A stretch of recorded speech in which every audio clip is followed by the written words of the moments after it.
Thursday, December 6th, 2018. You want to wait for Bill? He's here somewhere.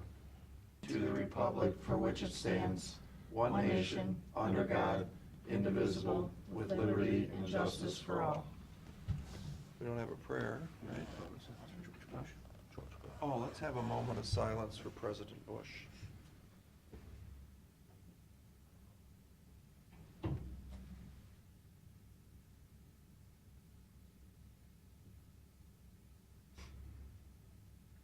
Thank you. Okay.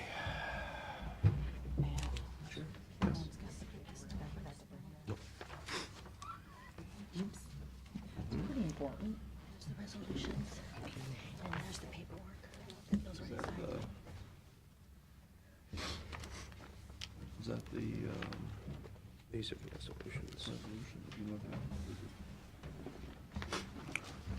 If you agree, please cancel the following meetings: Thursday, January 3rd, Monday, January 14th, Monday, January 21st, and Monday, January 28th.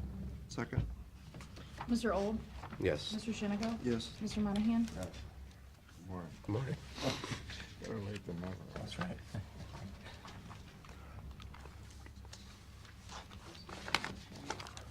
Bill's computer to approve. Please approve the minutes of the November 8th meeting.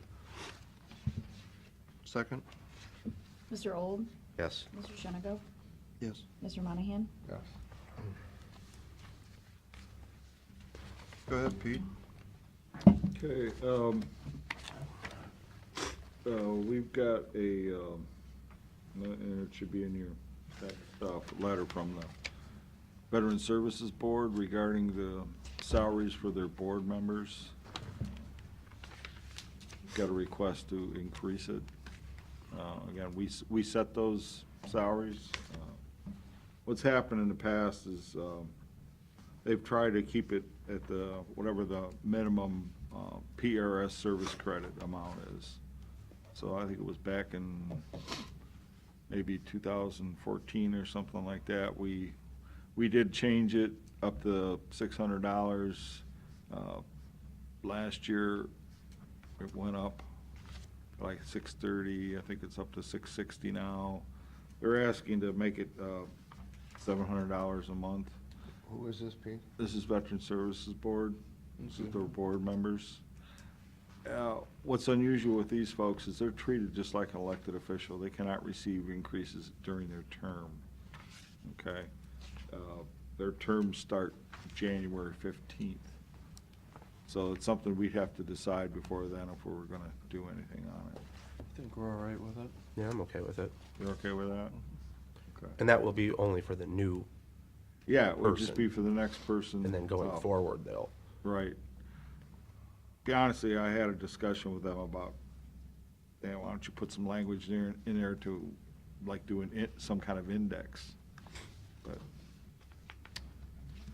Let's do that. But we have to do that by resolution, so if that's okay, then we'll prepare something. Okay. Yep. Just so you know, a couple things I'm working with, it has to do with natural gas and electric. You know, we have through CCAO, they have this service corporation, and we go out and get long-term contracts in gas and electric. I've got a renewal coming up. Yep. Just so you know, I'll be working on that.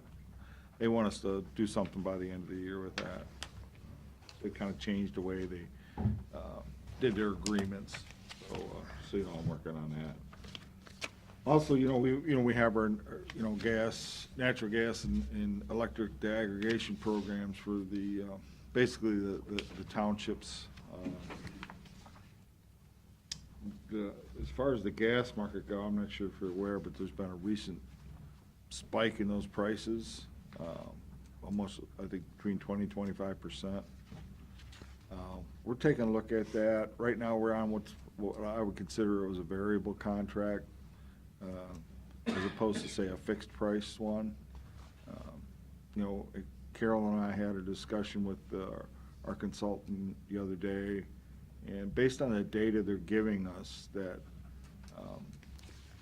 it would probably be in our residents' best interest that we look at doing something with a fixed price.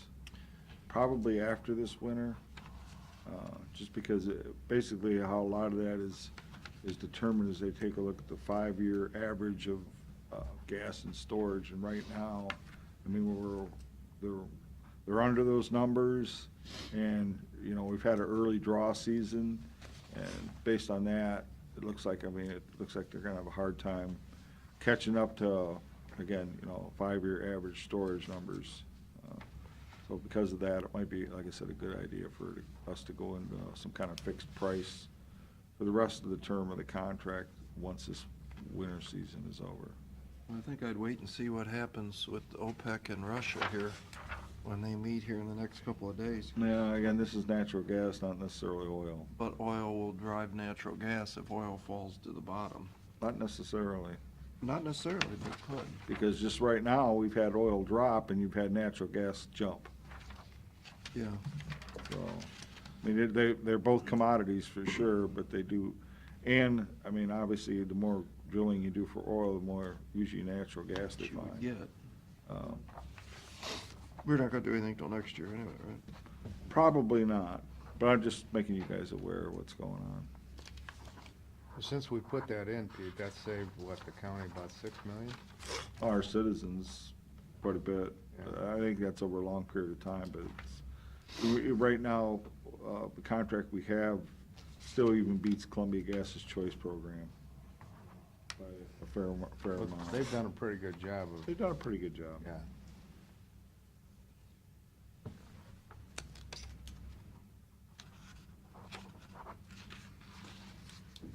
Also, there's a letter going through from Perkins Township. Essentially, they want us to sit down and talk about the future of, you know, basically the other portion of Bay Winds Drive that hasn't been improved. So down the road, I think, you know, having a meeting with them and a discussion with them may not be a bad idea. Could I interject something on that? We do have the TIF out there that isn't locked in for that exactly. It's public improvements related to the Maui Sands property. Right. But we do have a lot of money in that TIF that can't be spent otherwise, Right. other than to dissolve the TIF. I wouldn't say we have a lot of money. 300,000 Yeah, is all, it's over 300 now. Yeah. which we could give it back to the schools. Right. And Right, that's the other and- option. Now Perkins and Ehovie would have to agree to dissolve the TIF, but they were the one, they would Be the ones benefit getting from money. dissolving the TIF. Right, they're the ones who get the money, so. Right. But that's the other option. Otherwise, that money's out there, Yeah, available theoretically. yeah, I mean, if you look at the revenue stream, it is not consistent. No, Tough to do do anything other than paying cash, to be honest with you, my opinion. So, And there's not enough cash there to really do it. well, it's Well, about, maybe what to is it, about finish- 300 feet. yeah, maybe to finish that little piece, and that's it. Yeah, it's between the ODOT part that now belongs to the county and the parking lot from, It belongs to the Yeah. township, actually. yeah. Yeah. I guess they deeded it Yeah, to us the originally. township, yeah. Yeah. So that's the section in play. Now, the tennis club, I think, has just gone into receivership. I think Baywinds has. They had they were in court a week or two ago with their lender, who has a judgment against them, wanting it put into receivership to take it over from current management and pay off the debts and so forth, so. We're not sure what's going on with Baywinds. And I think there's new ownership on Maui Sands. Mhm. Well, it's closed now, right? Maui? Bay Winds is closed, Oh, I'm not sure. yeah. Last time I went out there, it wasn't. No, they're open. We just talk Ty goes there every day. Mhm. Nobody there, but All right.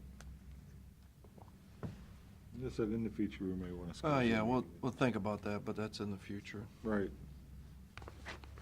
That's all I got. Hey, there was a letter, Pete, going through today from Jack Farshman in reference to that Gerald Construction What's that all about? Not to put in at the right time? I mean, they were late getting their bid in? I mean, that's what he's saying. We disagree with that, Bill. Okay. There was, I mean, it was a matter of seconds, and the person kind of got held up from getting into our office. And by the time it got stamped in, it was Well, a few I saw seconds that, and late. I wondered what so- the story was. Now, we're pretty solid on what happened. Okay, you want to read these resolutions? Oops.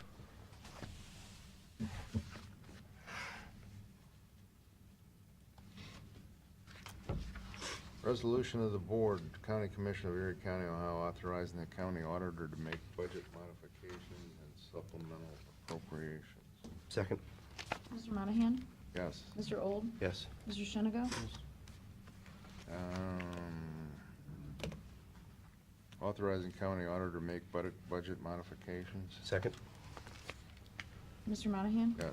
Mr. Old? Yes. Mr. Shenigo? Yes. Entering into an agreement with MCP Imaging and Printing. Second? Mr. Monahan? Yes. Mr. Old? Yes. Mr. Shenigo? Yes. Authorizing the county engineer to proceed by force account for normal maintenance and repair. Second? Mr. Monahan? Yes. Mr. Old? Yes. Mr. Shenigo? County auditor to make budget modifications. Second? Mr. Monahan? Yes. Mr. Old? Yes. Mr. Shenigo? Yes. Authorizing the drawing of warrants and payments amounts due upon contract. Second? Mr. Monahan? Yes. Mr. Old? Second? Yes. Mr. Shenigo? Yes. Authorizing county auditor to make a budget modification. Second? Mr. Monahan? Yes. Mr. Old? Yes. Mr. Shenigo? Yes. Entering into an agreement with PVS's Technologies Incorporated. Second? Mr. Monahan? Yes. Mr. Old? Yes. Mr. Shenigo? Yes. Make a motion, we recess until the investment board meeting begins. Who's coming for that, Pete? What's that? Somebody coming for investment board? Would think so. Mr. Old? Yes. Mr. Monahan? Yes. Back into regular session? Second? Mr. Old? Yes. Mr. Shenigo? Yes. Mr. Monahan? Yes. Okay, you're up. Oh, is that me? Sorry. Yep. I'm a little out of sorts here, to say the least. Thank you. Appreciate it. And good morning. Before we get started into the material, I did want to share with everyone Okay. some news as it relates to meter.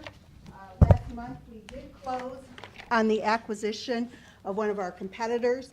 That would be United American Capital. They were a firm that was formed back in the early 1990s.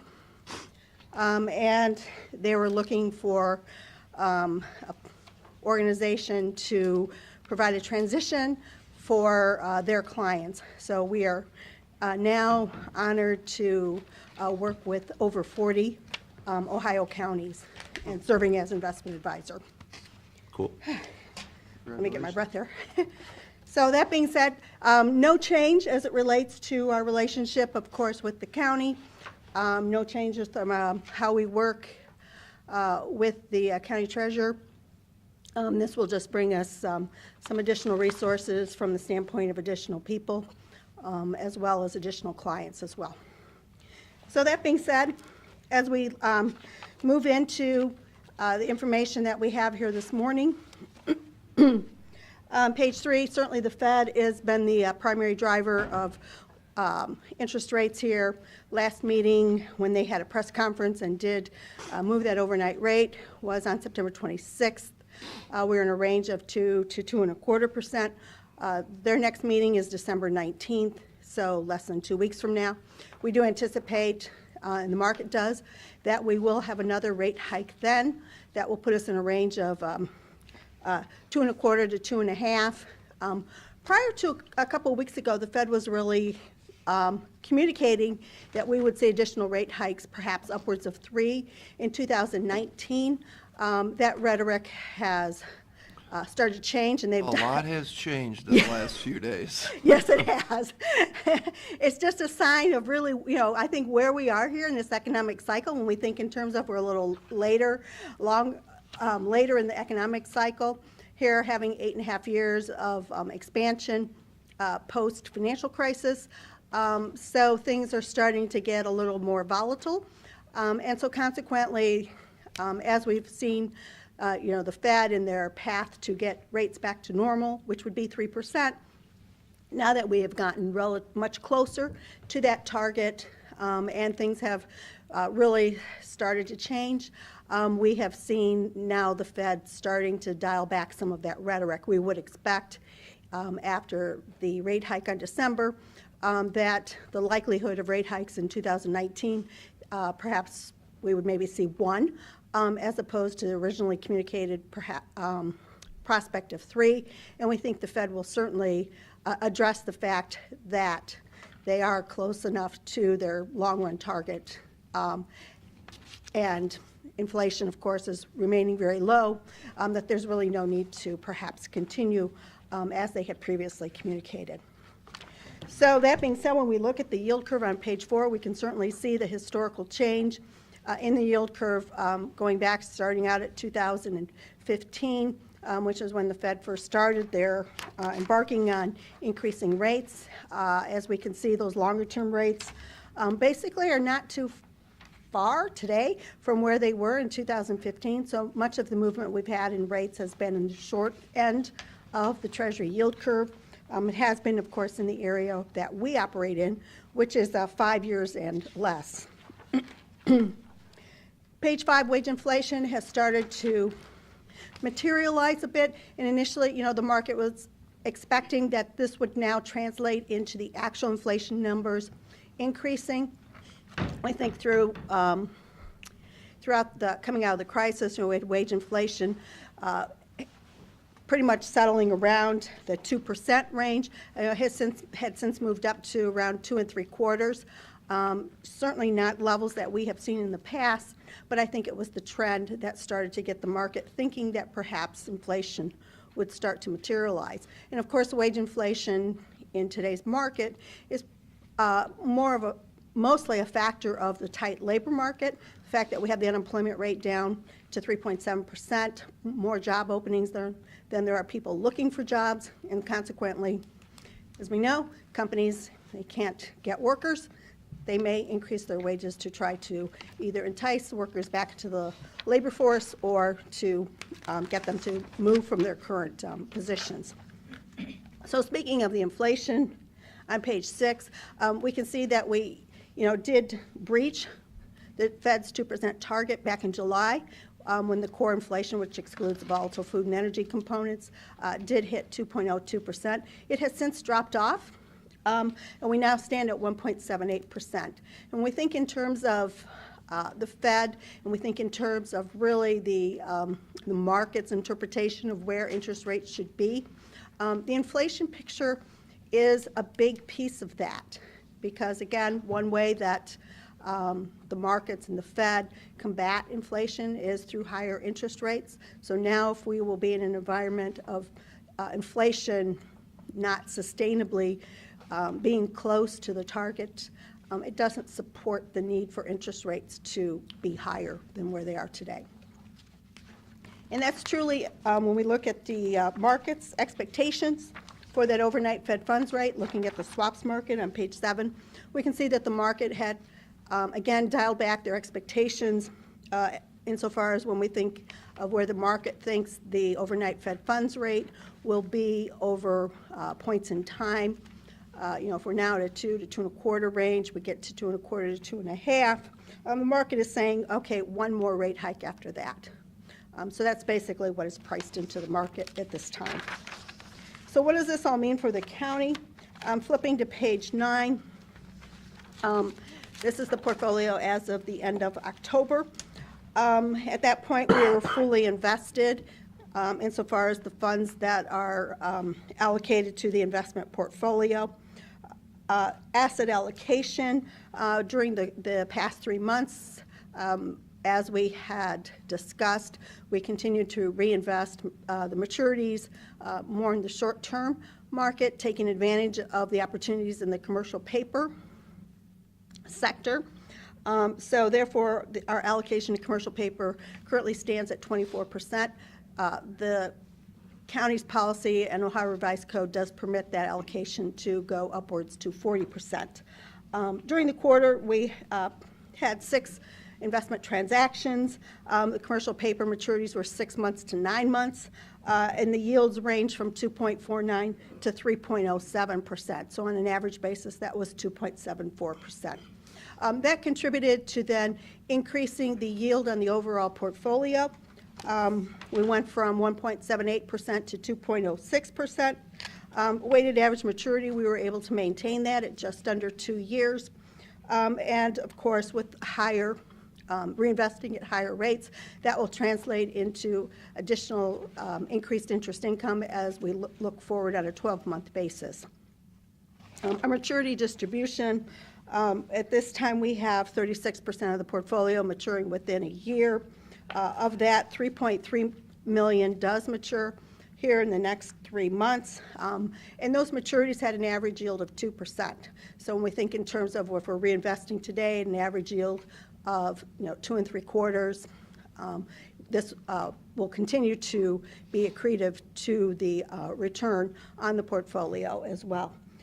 Our objective is, in looking at the longer-term securities, is to maintain an allocation of around 30% maturing beyond 3 years. So at this stage, we stand at 27%. So as we see perhaps market not react so negatively from an interest rate standpoint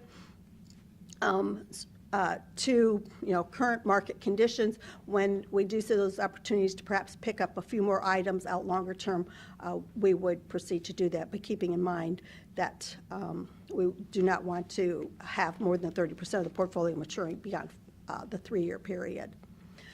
So that's pretty much where we stand here.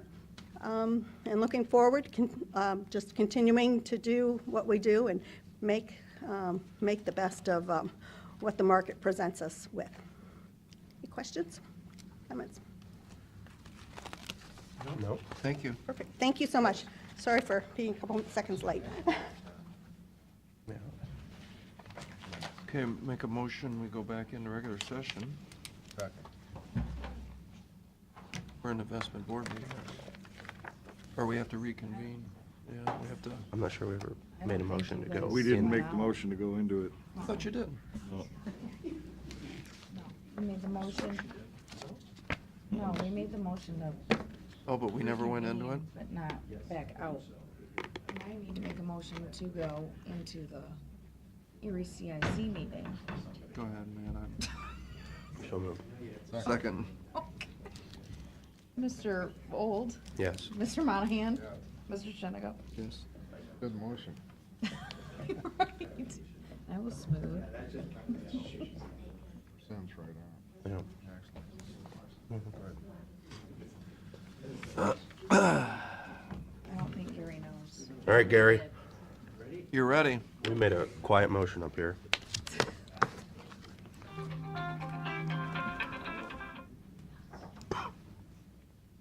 Yeah, it's the Erie Community Improvement Corporation has 2 meetings a year, a membership meeting and an annual trustees meeting. And at this time, we're going to go forward with the membership meeting. And in lieu of doing the roll call, I think everybody's here, except Bob McCarthy. Is Bob McCarthy here? Okay, so we have, everyone's here except Bob. What I'd like to do is just pass out a little, it was in your email and agenda.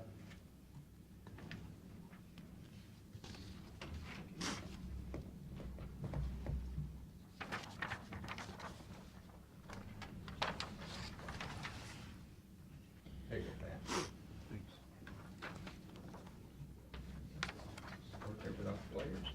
you, Gary. Thanks, Gary.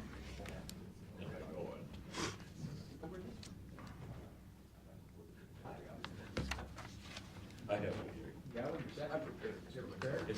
All right, good, good. We're gonna have a financial report? Yes, sir. How's our investment portfolio? Awesome. Yeah. We're probably getting point We're not zeros. losing anything, we're not gaining anything, but now we're gonna have zero investment portfolio. We'll leave that to you. Make a motion. So we'll write down the, other than that, we're all here. The first motion for the board to consider is a motion to dispense with the reading of the prior minutes of the membership meeting. So moved. Second? Okay.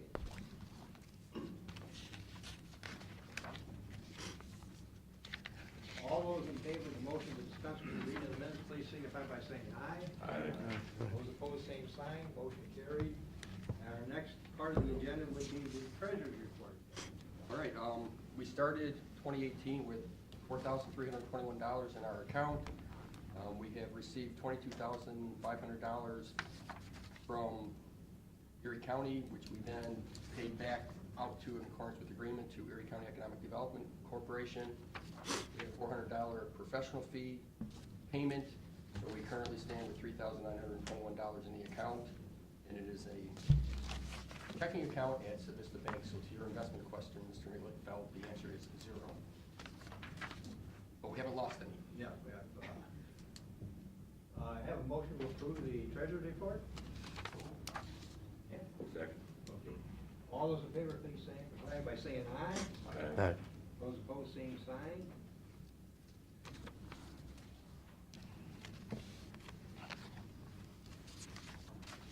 The next is nominating committee report, and the committee would recommend that we remain at 9 members, that the members going forward for next year would be the same members we have now, but Mr. Monahan has indicated that he would like to retire to Florida or wherever. I'd like to appreciate his help on the CIC board for the last 12 years. 12 years, yeah. And Steve, as I was going to tell you, Steve, you are now a proud member of the Erie Community Improvement Corporation. President. So that's the nominating report, and I'd like to get a motion to fix the number of members of the Board of Trustees at 9. So moved. Second. Go ahead, Bill. Okay. Go ahead.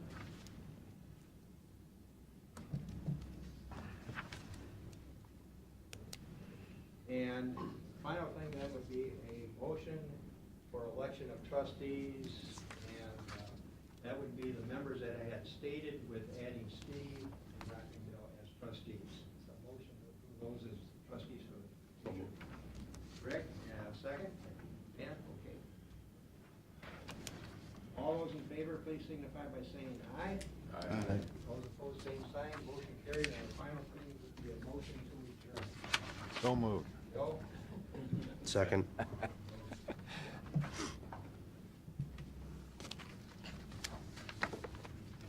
Those in favor, please signify by saying aye. Aye. Same sign. Opposed? No. We're done. Second meeting. The second meeting is, and it's just a quirk, the way this thing was set up in '73, is you have a membership meeting, you elect trustees, and then you go into a trustees meeting. So in our trustees meeting, we have the roll calls taken care of. Do I have a motion to dispense with the reading of the previous minutes? So moved. Okay. Motion and second to dispense with the minutes. All those in favor, please signify by saying aye. Aye. Those opposed, same sign. Motion carried.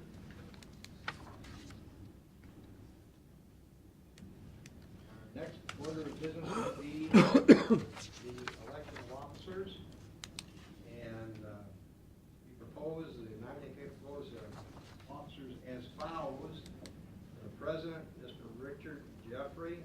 Vice President, Mr. Matthew Ode. Treasurer, Daniel Moncher. Even though he has not gotten any interest on voting, we still propose. I'll work harder on that. Please do that, please.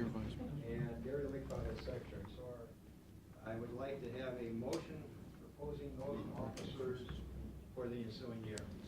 So moved. Bill? Yep. Second. Apex Wind Farm. Motion is second for those slate of officers. Those in favor, please signify by saying aye. Aye. Opposed, same sign. Who was there Motion last week? carried. Oh, was Didn't it? say anything. Oh. Just noticed on the agenda that there was supposed to be a pastor here for the prayer, and I thought Part maybe of it the was business. him. The other thing is preparation of tax returns and filings for the last several years.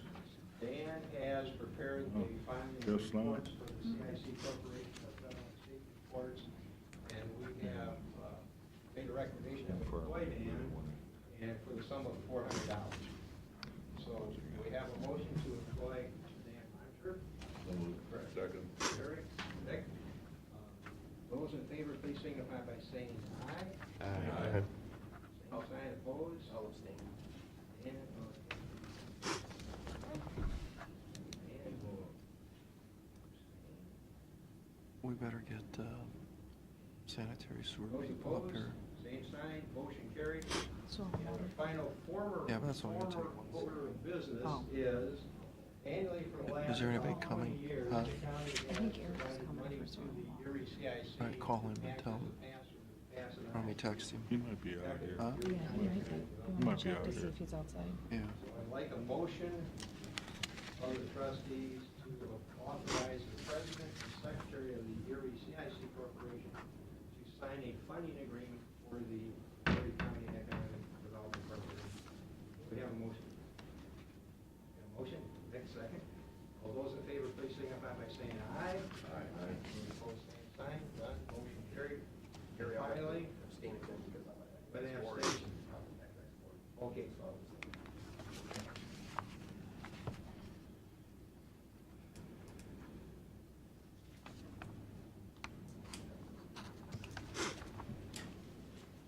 And I'm gonna give you pretty little advice today. Robert's Rules of Order, 952 pages. Robert's Rules of Order, if you have an agenda for a meeting, and the agenda is completed, and there's a motion to adjourn at the end, you don't have to pass a motion to adjourn. So unless someone would like to pass the motion, if not, the meeting is adjourned. That's it. Bill, have a nice retirement. Thank you. Thank you. Just for the commissioner's sake, we've got 22.5 of the 30,000 that was due in 2018. That's And make it up for 75 30, right. it'll be 30,000 again next year. Right, right. Usually that comes in January for last year, right. Appreciate your help. Everybody have a good holiday. We'll let you I know. was gonna make one sarcastic comment. You're not paying attention. We are going to increase the bonuses for all the CIC members and trustees. We are doubling them this year. Goes from 0 to double 0. That's unusual. I can go out and buy a cup of coffee. All one price. I'll make a motion, we go back into regular session. Second. Mr. Old? Yes. Mr. Monahan? Yes. Mr. Shenigo? I'll make a motion, we recess until the Soil and Water District Is he is here? available. He's not here, but Carolyn's gonna call him. He should be up in a second. So are we recessing? Second. Mr. Old? Yes. Mr. I Shenigo? think he's here. Yes, he's not there? Mr. Monahan? Oh my gosh. Second. Mr. Old? Yes. Mr. Shenigo? Yes. All at Mr. that. Monahan? Yes. Do you have anybody else coming? You can handle this?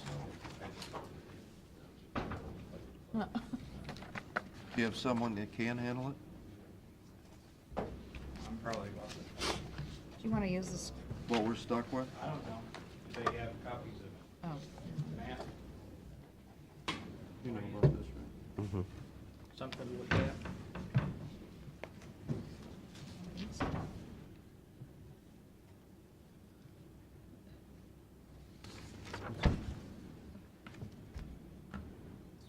Beautiful thing. Excited? To see it. You want me to zoom in? Right there? You want me to zoom in? Go ahead, sir. It's better to do it from 10,000 feet. Okay, good morning, thanks for having me up. What I'm presenting this morning is the project that was petitioned back in June of 2016 at Kelly's Island Airport. Contacted by village and some landowners that live near the airport. On the map on the screen, you can see the airport runways north, south, east, and west.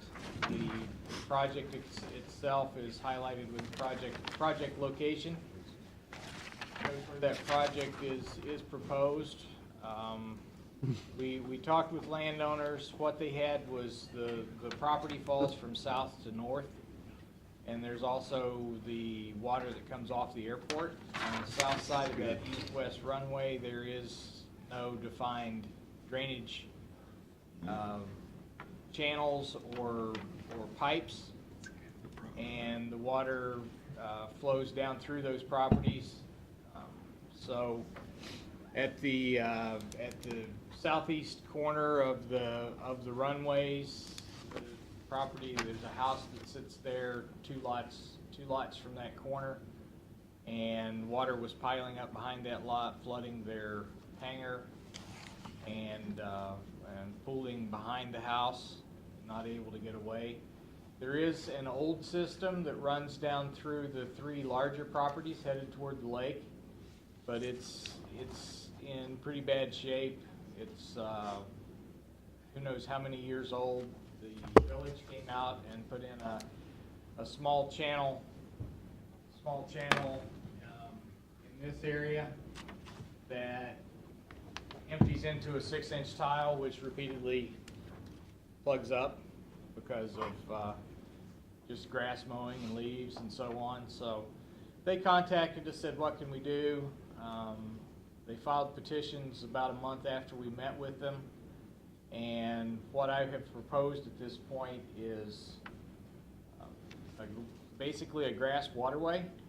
It's I told them in this setting we can probably go low tech and handle the water without hopefully a lot of cost, which kind of got out of control by the time I get to the end of 2018, because it's a grass waterway with a stone trench down the middle with a 12-inch perforated tile underneath it. Is what I proposed. Since it's on airport property, the village is eligible to apply to the Federal Aviation Administration and get a 95% reimbursement on their cost.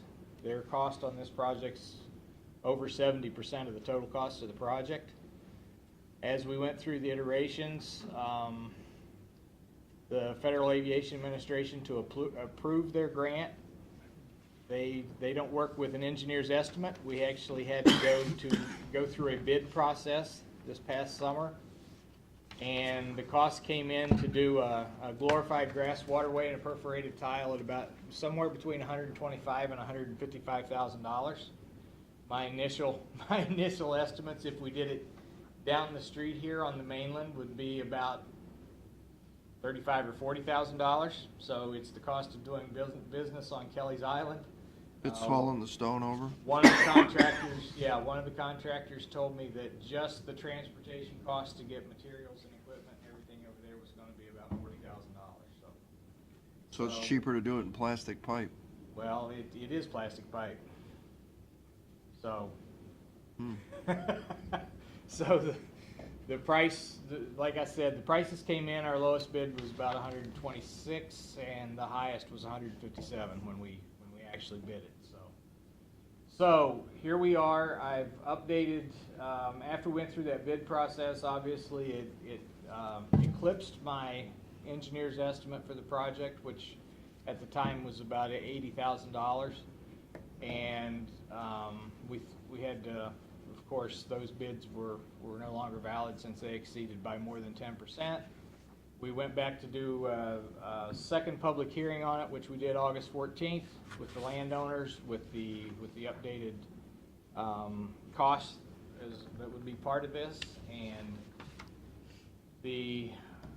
after that hearing, our board resolved to approve the project moving forward to construction, since we were at a point where landowners are still asking for assistance, needing additional drainage, improved drainage in that area to to protect them from the water off the airport and give them an outlet for their drainage around their homes or properties. And so that's why I'm here. Once the board approves that, I present the plans and the current cost estimate and a schedule of proposed assessments to the commission, and you have the say at this point as to whether or not you want to move this project forward to construction. But it's an assessed project against. Yes. And what, explain again about the FAA funds. What does that mean? Federal Aviation Administration, since the total project will be on village property and property that's part of the airport. Therefore, the village can apply to have 95% of their assessment reimbursed through the Federal Aviation Administration. So the Because 100,000. it's airport drainage improvements. So the 100,000, let's say, They're at about 104,000. and they're going to get 95% of that. 95% reimbursement. The landowners, and you have the assessment schedule in front of you? We'll end up paying $10,000. Right. So it's So- nothing. And everybody's in agreement on this. I've talked to a couple landowners, so. Well, the Beaver, that Edna Beaver Trust, they've been very vocal against the project at this point. The other landowners, as far as I know, are still very much in the game and willing to do what they need to do to try to get the improvement done, so. If you're gonna get 95% of it, why wouldn't you do it? Well, the village is gonna get 95% of it. Of You their get- portion, How much is their portion? $104,000. The village is covering 73% of the project. Okay. Beavers is about 5,000. They're eligible, yeah, they'll have about $5,000 or $6,000 in it out of their funds because they'll get reimbursed by the Federal Aviation Administration. The other property owners that are looking at assessments between $800 and $5,000, they won't enjoy that same reimbursement from the Federal Aviation Administration because it's benefits to their property, their private property. So how long do they have to pay the 800 to 500, or how long does that go for? I think currently you can extend it, you can choose to either pay it up front in one lump sum, or you can put it on a number of years. It's like 20 years, Pete? I don't think so. I think it's a max of maybe 15. Now, under this 940, I mean, I didn't look at enough, but I'm seeing something about 5 years. Okay. But this might be, what I'm looking at is, if we wanted to, we could ask the state for an advance of monies to get the project going. But we'd have to pay them back. It's like you got a couple of these people are paying about $5,000.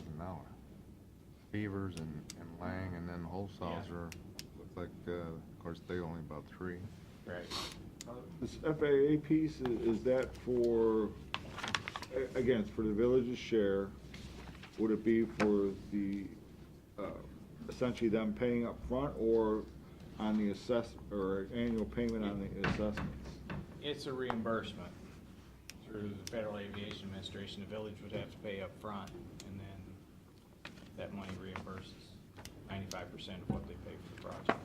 But the village, they're not here, they want to do this. Yes. Yes. No question.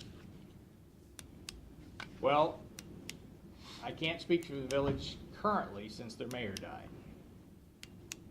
Mayor died in September. So he was a very vocal proponent and helped get us through a lot of stuff over 2 years.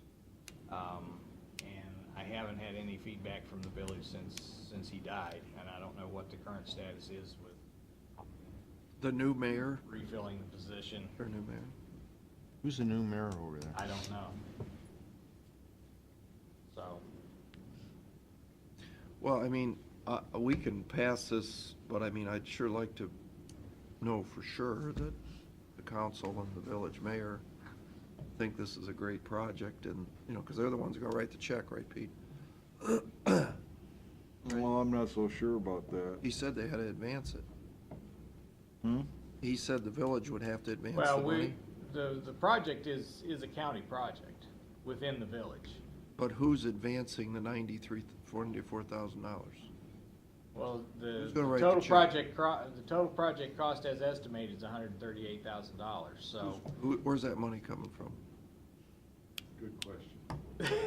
And I think Eric was gonna try to get to that, weren't you? No, I don't know that I can get to that because we, as Pete knows, in 1998, there was a revolving fund set up for projects that the Conservation District did through petition. And this is the first petition project that we've had and brought to this point in the process in 17 years. So because that's how hard, well, we didn't have any petitions filed for several years. The other part of it is because it's assessment projects, people are not real excited about signing up to do an assessment project when they think someone else should maintain their own drainage anyway. So we've had a lot of projects stop and get killed because of lack of cooperation or other things. But in '98, there was a revolving fund set up that would allow us to pay for the project and reimburse that fund through the assessments that were collected. Mm-hmm. In 2009, Marcy Captor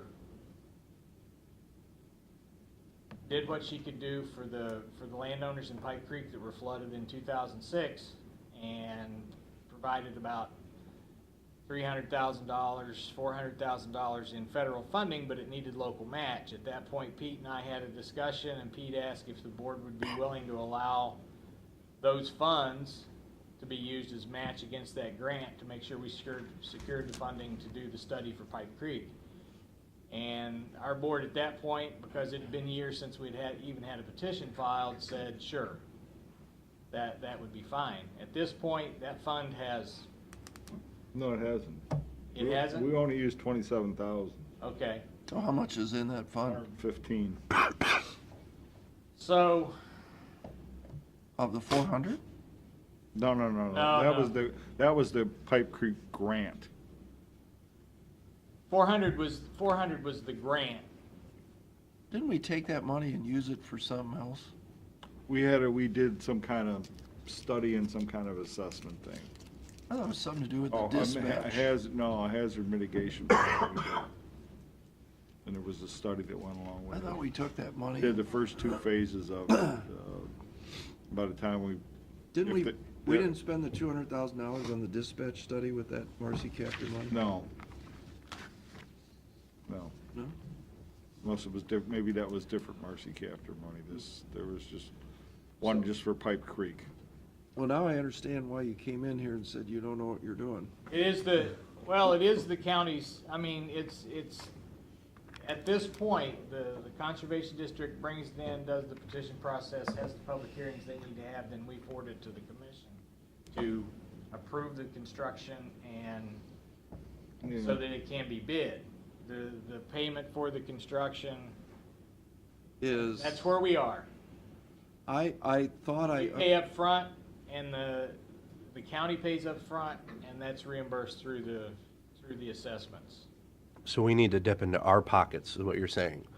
Put money aside in some assessment? Kelly's Island was dipping into their pocket for the. Kelly's Well, Island. eventually. Kelly's We Island need- is one of the assessed property owners. But you need us to front all the money right now. $5,000. Well, I think if you could get the village to upfront a portion to fill the hole, if you will, maybe that would be a solution. Well, not only that, but I think you gotta have the village should be here to say, you know, because of the mayor dying, you know, whoever this new mayor is, somebody's gotta wag their head and say, now that I'm the mayor and my council, we believe that this is where we wanna go.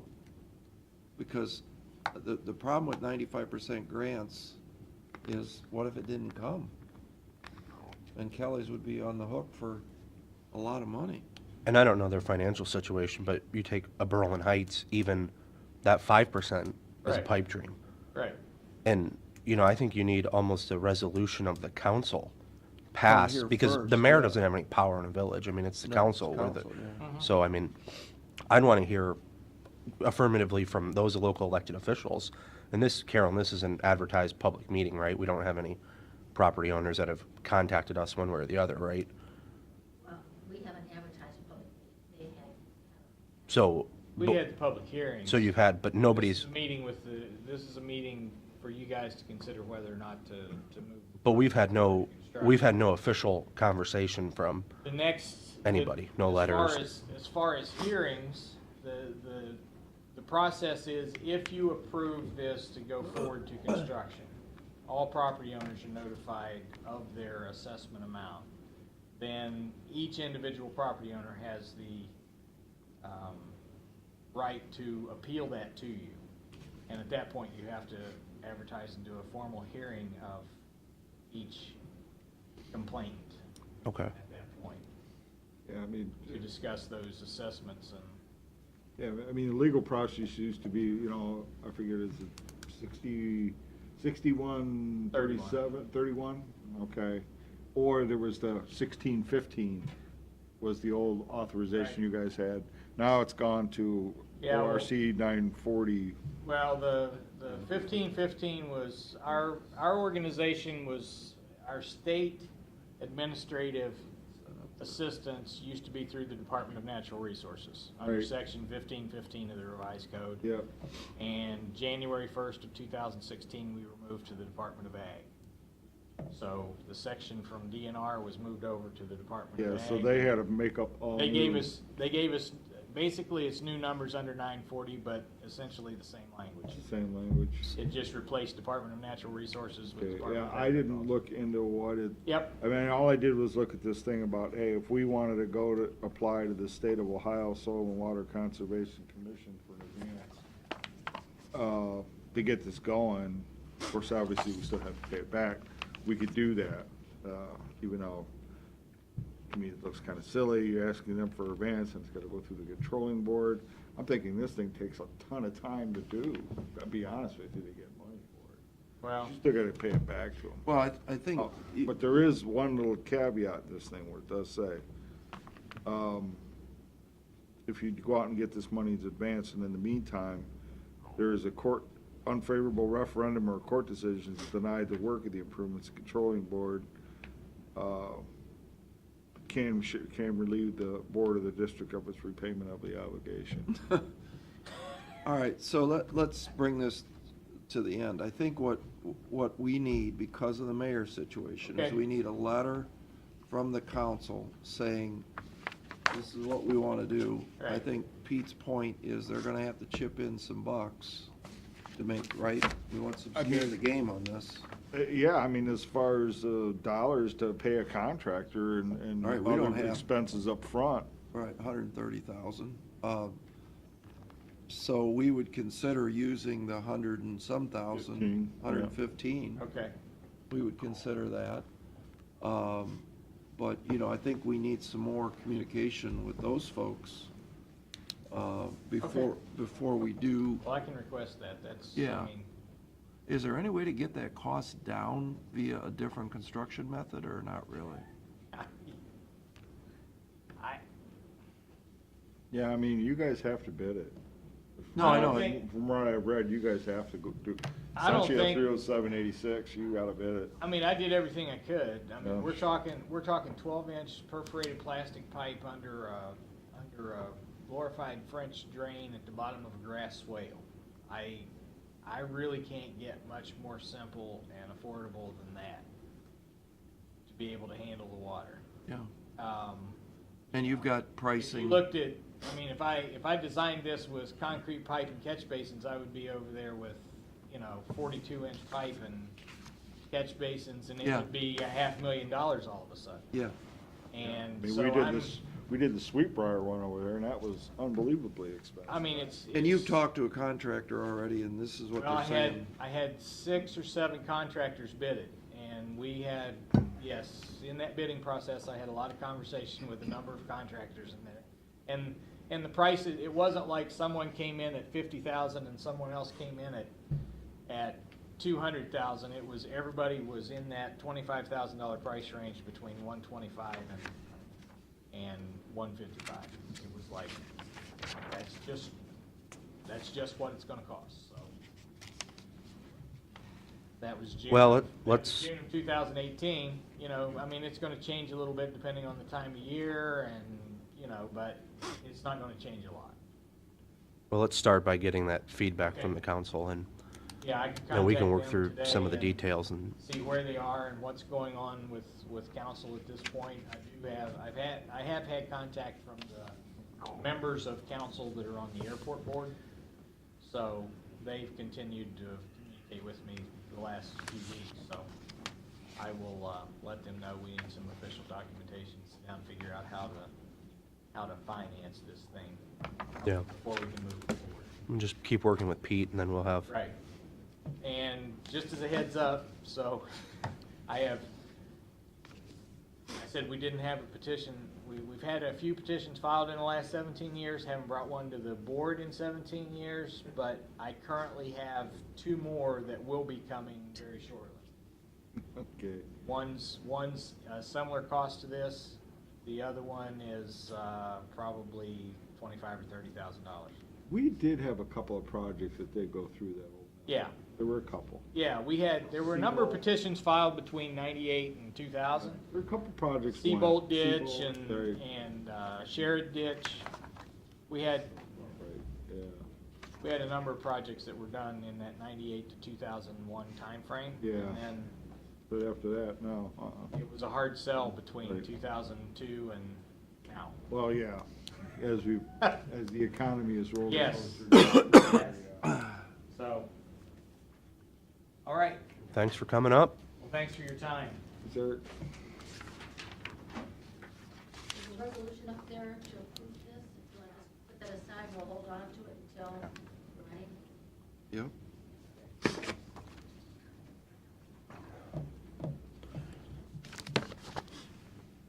Who's up? You're up.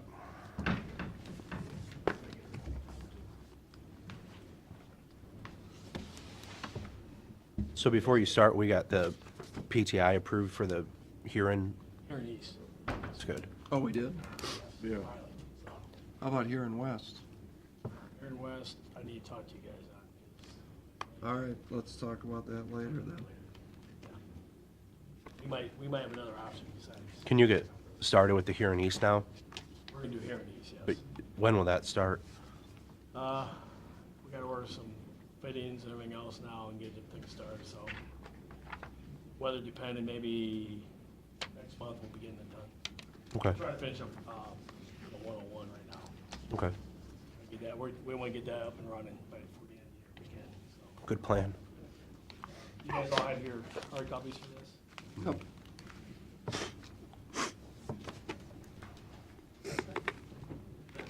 oh, Wait, I think I'm, mine's in my office door. I got it too. Oh. I believe I've seen this. Sure. Well, we're here today to talk about the state of the sanitary sewers in Erie County with the DOAS team all here. We've been working on this. This has been a long time coming. This is not just a county issue. This is a national issue. It's all over the aging infrastructure all over the country. And we're kind of under the gun from US EPA and Ohio EPA, and we want to go through this PowerPoint, explain to you what's coming down the road, what we're going to have to do, try to correct some of this stuff per EPA, so we start this, so. Just then, we've been negotiating with US EPA, Ohio EPA for the last 3 years. Since I've been here the last 2 years, utilities director, we were really working harder on this. We finally are gonna get agreement in place with US EPA, that's supposed to be coming here from Chicago here by, you heard Gary, maybe by the end of the year, we keep hearing by January 1st, this is going into effect. So we're trying to be proactive here and try to get going on this now. So again, like I told you before, this is a national problem. It's gonna affect communities all across the country, not just us. Right now, we're under the gun, so. And this just to show you some of the stuff, this is our sanitary sewer system. It's very old, leaks in many areas. We have a lot of illegal sump pump connections, downspout connections. We can go through and tell people to disconnect your sump pumps. Once we walk down the road, or reconnect them. So we know this happens because every time we get heavy rain, we have a snow melt or else we have leaks and cracks in our connections. A typical day like Sawmill or Huron Basin or treatment plants, they treat 500,000 gallons of effluent a day, goes to 6 million gallons and above. So we have. Just at Sawmill Creek. This is Sawmill, so that's a 12 times factor, and that's just a small little plant. Yeah, it's unbelievable what happens out there in the system. 12 times the normal flow. You see a leaking manhole here, you see broken joints in your middle picture. The other one's tree roots. If tree roots are getting in, then you know infiltration and water's coming in, from the ground. So that's coming into our system. Consequences, a lot of our plants, you can see heavy rains, Sawmill there. You see the sewage is just, after a heavy rain, just piling out over the tanks and running right to the lake. So that's not mud there? No, that's not mud. That's not I wish mud. it was mud, but it's not. That's sewage. So that's everything you can imagine in a sewer system. That's what's going down there and going down to the lake. So John doesn't shovel that back up then? No, and I don't think Chris guys even do that. Chris doesn't either? So, again, that comes with that, the ditches, driveways, so you guys probably see signs when you're down by Lake Erie or Pike Creek, anywhere there's a sanitary overflow, so there's overflows occur in this area, and this is what can happen, risk of human infection, disease. A lot of these biomass flows, you guys know what's going on in Lake Erie now. We're under the gun, the algae blooms the last few years. Not only caused by the farmers, they're also caused by our foods overflowing into cities and counties systems. So, this is a video we want to show you. This is infiltration into a manhole. Once we get this video going, you can see the water coming down. See, it's like a waterfall coming in through there. Now this is one manhole. We have how many manholes out in the system? 4,000. Yeah, 4,000 manholes. Because you imagine some that are not lying, what's going on out there. So we have all this water coming in the system that we're trying to treat, that if we get this fixed, we wouldn't have to treat all this water. So that's, again, the tree root problem I was telling you about before, if it's growing in, you can see how bad that is. If it's growing into the system, we try to cut that out, but we know that we have cracks in the system, and the roots are getting in, and that's what we want. And those tree roots, those are coming out of the pipes that are coming into our sewer from someone's house. Well, either laterals or we have some bad cracks in our system too. So That looks like a clay tile there. yeah. So some of it's laterals, a lot of it's laterals, a lot of it's our system also, our main trunk line sewers. I think you said we have 200 miles of sewer pipe. Yeah, we have statistics. in there. 150. Yeah, 150 miles. 150 mile. Yeah. 150 miles. And this is a typical pipe, what's going on, this is from somewhere else in the country, but this is everywhere. This is Lake Erie, this is, Lake Michigan, this is Atlantic Ocean, this is everywhere we're doing to our waterways. And we're trying to eliminate that. You guys notice that we have high rains. You might notice that when the health department does the beach report, sometimes after heavy rain, the counts are up and you're not supposed to swim in advisories and everything else, and because of toxins and everything else from this. This is what's going on out there. That's not pretty. With US EPA and Ohio EPA, we've worked with the last few years. If we don't come up with some ways to correct these situations, which we're under the gun on, you can see the fine is over 53,000 plus per day from US EPA, United States, and then 10,000 per day from Ohio. So we're not only under the gun from one EPA, we're under the gun from 2 EPAs. So we're trying to tell you, we have a lot of, if you go back, John, for that. Oh, yep. We have a lot of liability that has to be done in the next 5 to 6 years. It's 16 million to 18 million. That's what it's going to cost us to correct a lot of these problems. This is something we have to do.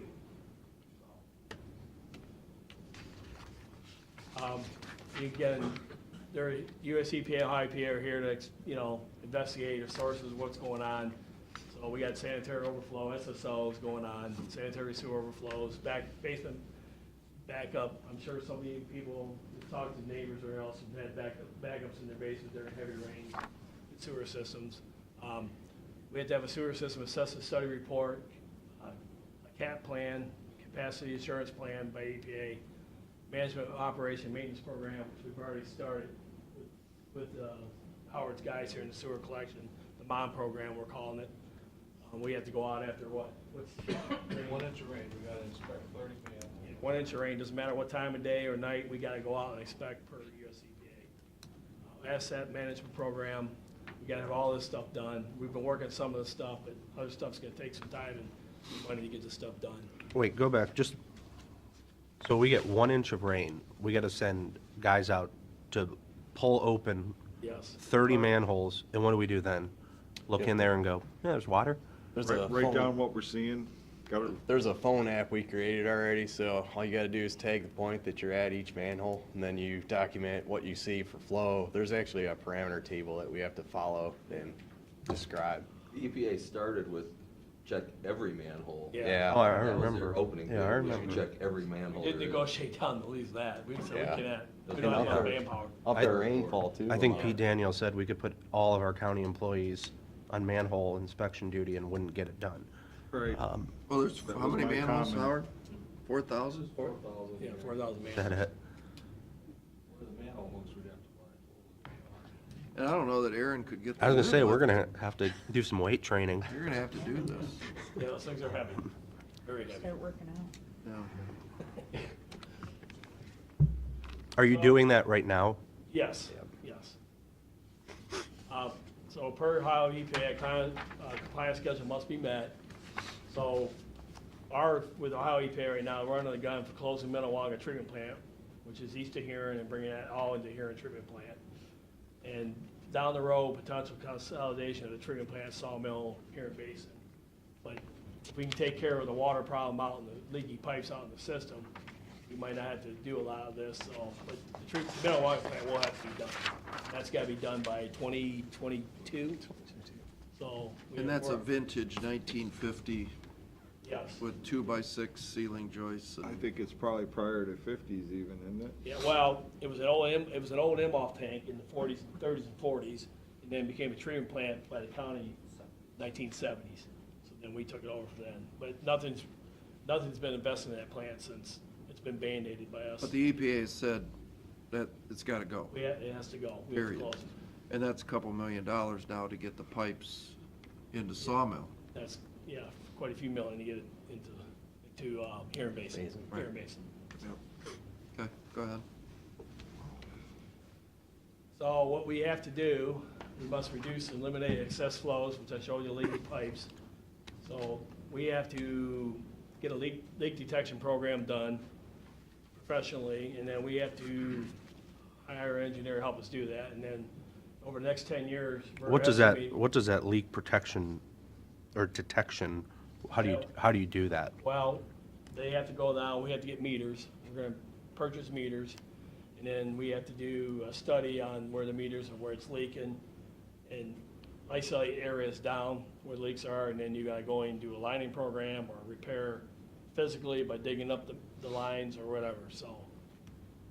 That's what we're looking at, so we're looking at anywhere from $150,000 to $250,000 a year, for 10 years, just to repair the system. We're figuring $200,000 to $300,000, $350,000 over 30 years, elimination of the Minnewaga plant, that's the financing to close that. And then $200,000 a year for increased labor per US EPA, which are required to get this stuff done. And then eventually. Saying you don't have enough manpower. We don't have enough manpower right now to complete what we have. Howard, you can speak of that, you have a hard enough time in heavy rains just keeping up with the system now. Keeping our pumps going. Yeah. Howard, how many guys do you have? I've currently got 5. And how many pump stations do you? We have 42 pump stations. And just for the record, I always remember Hind Avenue produces, how much goes through Pete's lift station over there?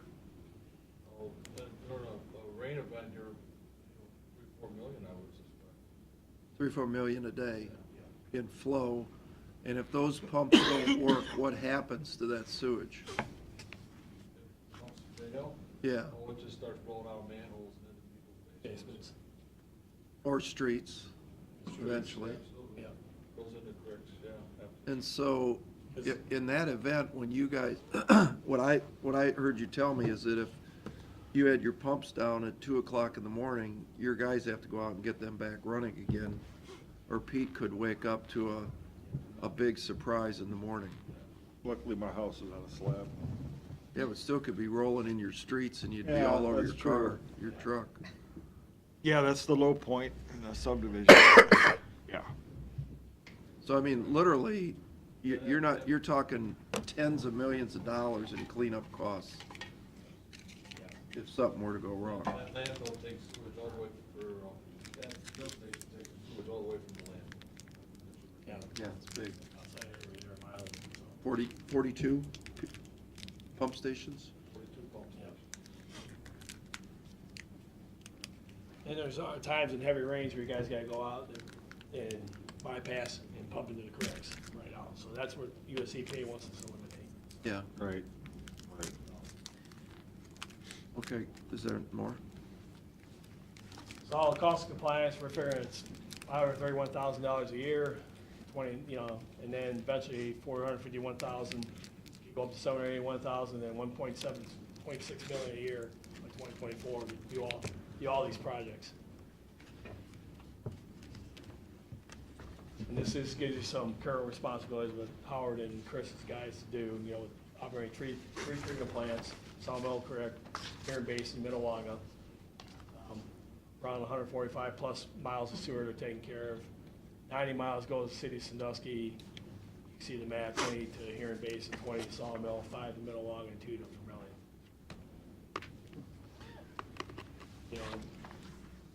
Again, that's not a local issue.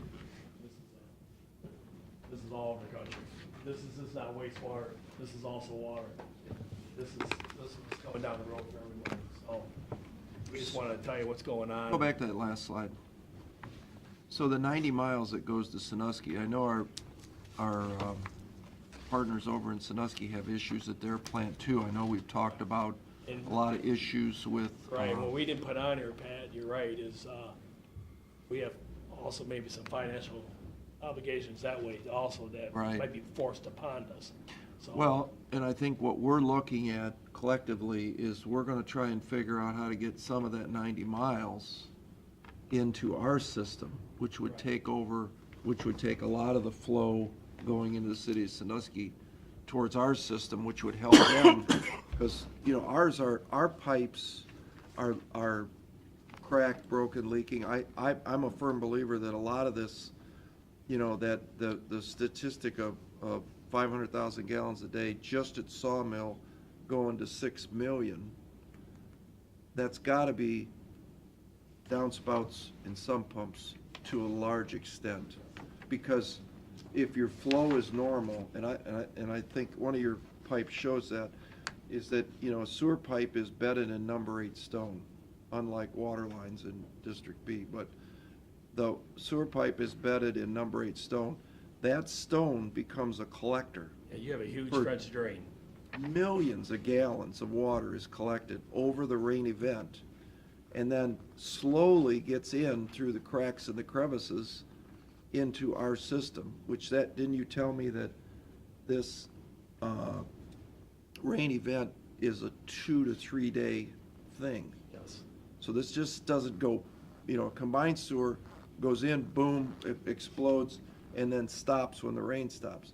Our event is going on for days, which tells us that there are multiple smaller issues, i.e. sump pumps, that are continuing to pump the groundwater from the drain tiles around the homes. And that's one of the things that we gotta fix. But what you're telling us is we gotta go 145 miles of pipe.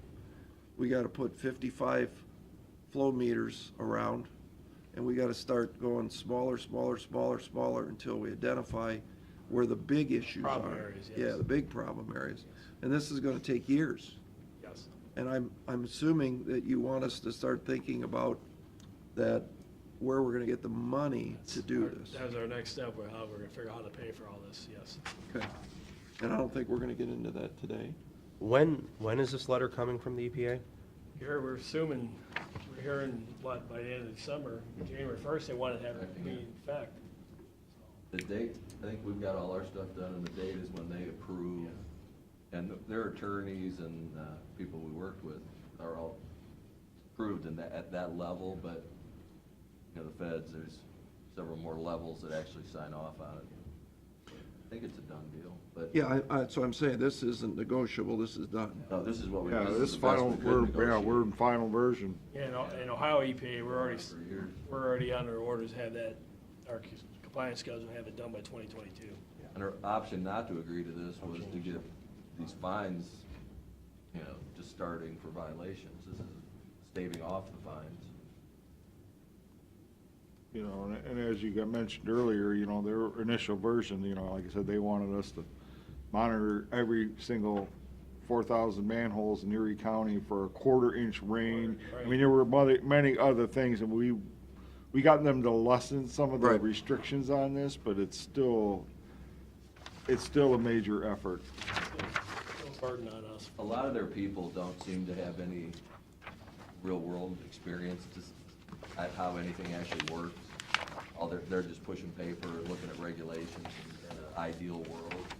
Like, oh, why can't you just bump up $100 million and fix all this next week? That's kind of how they think. Right. Yeah. So- Well, it certainly seems that way. So we just wanted to make you aware, and that's why we Well. came in today. So, Appreciate it.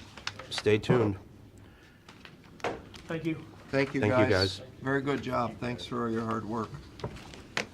Is there any public comment? If not, I'll make a motion, we go into executive session regarding pending litigation. Second? Mr. Old? Yes. Mr. Shenango? Mr. Monahan? Yes.